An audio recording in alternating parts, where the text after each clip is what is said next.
Estimate the value of 41.3 times 29.6 divided by 198.7. When I'm estimating, I tend to round them to the first significant figure, the first digit. So that one would be 41.3 is tens. So the easiest way to work that one out would be 40. Because it's still hard. If I did it as 41, it'd be tough to multiply by 41 because you want to make it easy for yourself.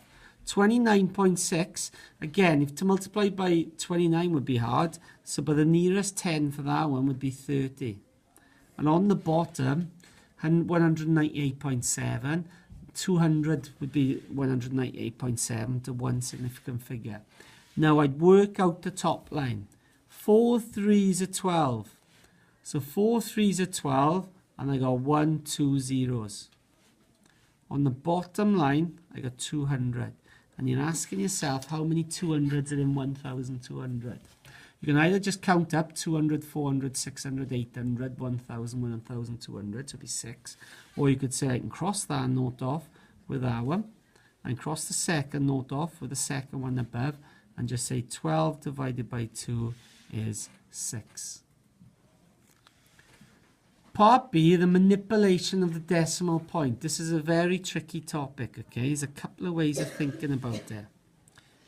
54 times 84.2 is this number. So we're going to use this fact to work out what 540 is times 842.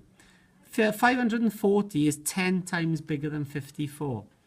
So if I did, like, for instance, 540 times 84.2, the difference between the question and that one is I've times it by 10. So if I times that answer by 10, it'd become 45468.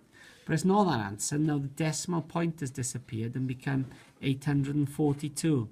So the 540 has stayed the same there, and now that's become 842. So that's going to be 10 times bigger again. So when you multiply by 10, this one would now be 454,680. The next one.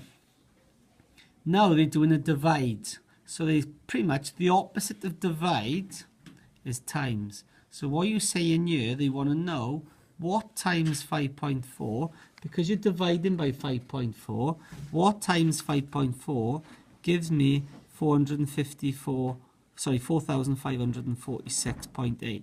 So what times 5.4 gives me that answer? So I'm looking at that now.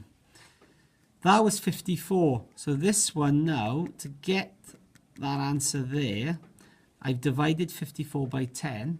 So that means the other one you're multiplying must be 10 times bigger. So the one there must be 8,420. Okay? Sorry, I'm multiplying by 10. So it's not 84.2. It becomes 842 because it becomes 10 times bigger, because you got 800 and something times 5 times point something is 4,000. And the last one, another tricky one. What times 84.2 is 454.68? So I'm looking at the decimal point. That's 84.2, it's the same as that. This answer has now become divided by 10. So what I got to do, I got to think I'm making that answer 10 times smaller. So I got to put the number I put in there, 54, 10 times smaller. So that becomes 5.4.